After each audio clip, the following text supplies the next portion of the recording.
Alam mo, isa sa pinakamasarap na pakiramdam, ang pagmomotor ng long ride. Hindi pong pagsakay mo pa lang ng motor, pagpapaandar ng engine, may mararamdaman ka ng kakaibang saya. Dahil kapag nagmomotor ka na sa mahabang biyahe, talagang nakakawala ng stress. At ma-appreciate mo pa ang ganda ng mundo. Hindi pong habang nagmomotor ka, masasabi mo na lang sa sarili mo na, wow, ang sarap palang mabuhay. Ang ganda pala ng mundo. Lalo na kapag ang patakbo mo ay chill lang. I-enjoy mo lang talaga ang moment. Madami kasi tayo kanya-kanyang problema sa buhay eh. Pero pag nagmomotor ka na, makakalimutan mo ang problema mo. Lalo na kapag maganda ang view, maganda ang kalsada, tapos di mo namamalayan. Nagkakaroon ka na pala ng positive mindset.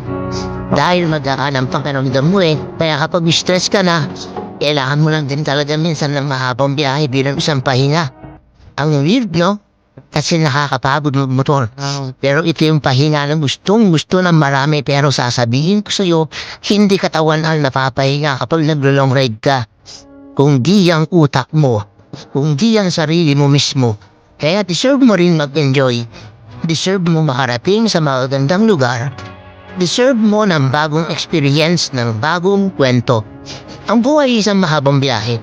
Madami kang pagdadaanan, iba't ibang uri ng kalsada, malubak, mabuhangin, madulas.